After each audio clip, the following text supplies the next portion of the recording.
Holy Land is first seen at Haifa, one of the most important seaports in Palestine. Center of commerce and industry, its strategic position bids fair to make it a focal point for shipping throughout the Orient.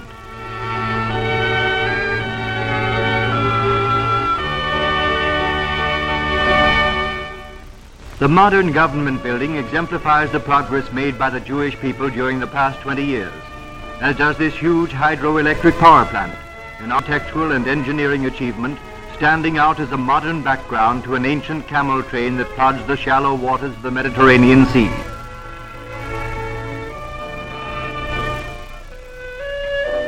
On the road to Galilee, to the ancient town of Nazareth, where he who is called the Nazarene dwelt in his childhood. It has changed but little in many centuries.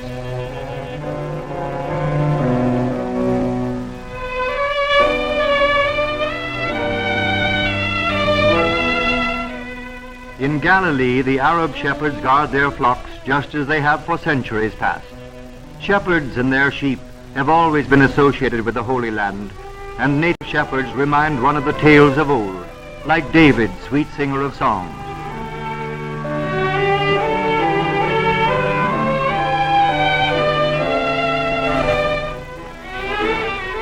Returning to the coast, the Jewish city of Tel Aviv stands out on the banks of the great Mediterranean Sea. It is one of the major ports of Palestine. Its rise during the past few years has been an economic phenomenon. From a mere wasteland of sand dunes in 1936, today its beach is classed among the finest on the Mediterranean shore. Here is the modern romance of Palestine. Here the development of industries, the building of fine structures, the employment of thousands in constructive occupations brings the city of Tel Aviv to an envious place among the cities and ports of Palestine. Dizengoff Circle, named after the late mayor and pioneer builder of Tel Aviv, is one of the beauty spots of this modern city. The newer generation looks ahead with hope and courage for the years to come, and the Boy and Girl Scouts, called the Maccabee after the Maccabee warriors of ancient times, form a bulwark of strength for the survival of New Palestine. In the agricultural sense, young people are more in evidence than they are anywhere else in the world. The immigration of youth is the keystone not only of the agricultural expansion, but of the entire structure of New Palestine.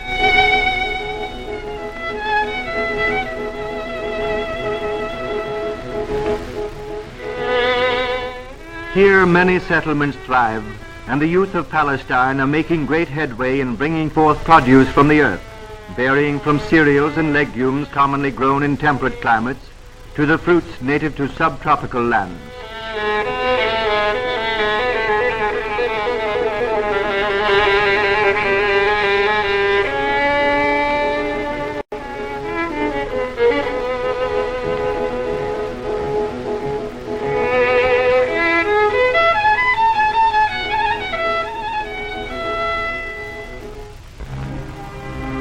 Near Tel Aviv is Jaffa, where fishing plays a most important part in the lives of its people.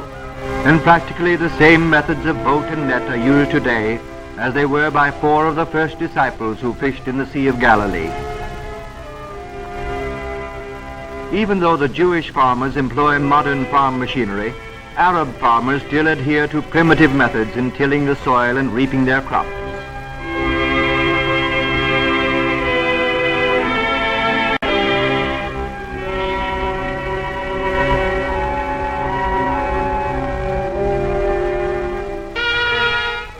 Within the city of Bethlehem stands the Church of the Nativity, oldest Christian church in the world.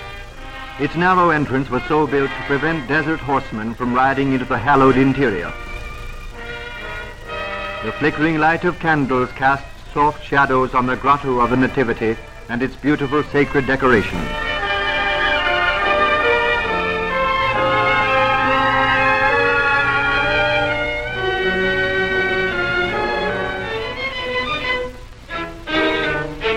From Bethlehem to the holy city, Jerusalem the Golden, lying serenely across the valley. The new city of Jerusalem is banked with modern stores and massive buildings that stand out in sharp contrast to the ancient city of biblical days. It has been the chief city of Palestine for 3,000 years and bears a name which was to denote the abode of peace. Jerusalem holds the supreme place in the world's reverence. To Jew, Christian, and Mohammedan alike, it is the holy city.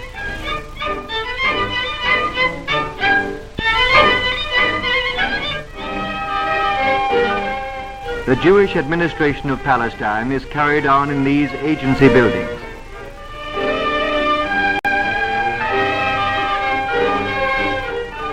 Old Jerusalem is surrounded by a high winding wall built in 1542 by Suleiman the Magnificent. Herod's Gate, Jaffa Gate, and Damascus Gate still stand in its crumbling stones. Within these walls, the sacred places associated with the life of the Nazarene have been localized by long tradition.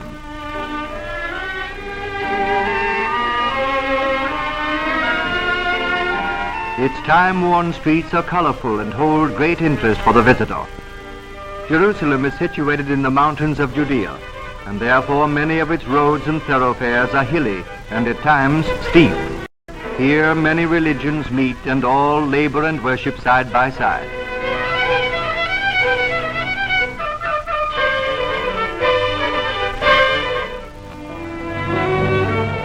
There are many Christian churches in Old Jerusalem.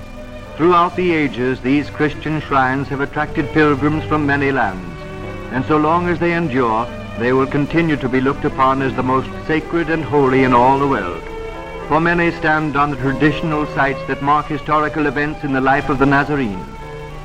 Many of these are located in the Russian compound, and it is not unusual to see processions of devout priests.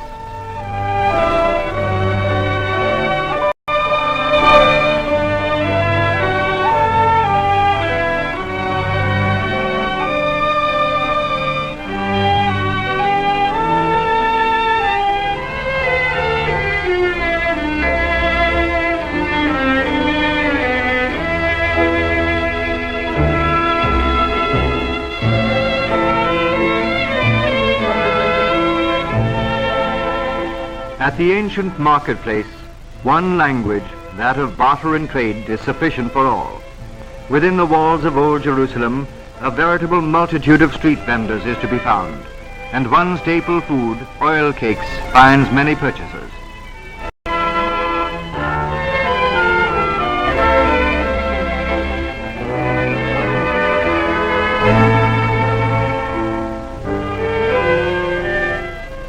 A great many of the inhabitants make their own pottery for cooking and serving utensils and for decorative urns and vases. And it is not unusual to see those of the older generation meticulously repairing the most modern timepieces. This worker is a Yemenite with his carefully curled side locks.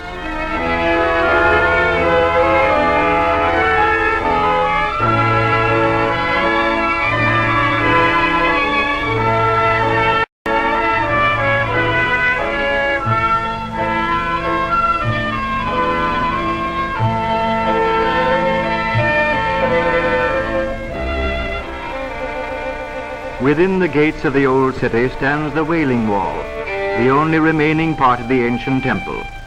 Here Orthodox Jews congregate to lament the fall of Israel and to pray for its restoration. Their cries and their tears bear witness to their faith.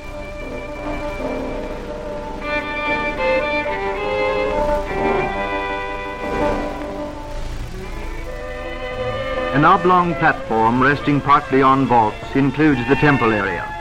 In the center stands the Dome of the Rock, called by many the Mosque of Omar. Its floors are covered with priceless carpets and rugs, and its walls are beautified with rich mosaic inlay.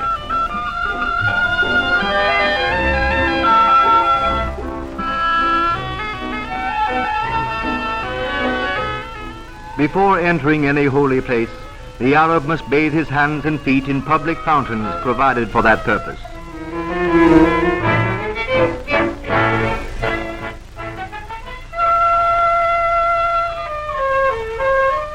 As dusk falls and the shadows lengthen, an Arab from his lofty perch in a minaret calls the faithful to prayer. Thus men of all faiths find a common inspiration in the holiest city in the world.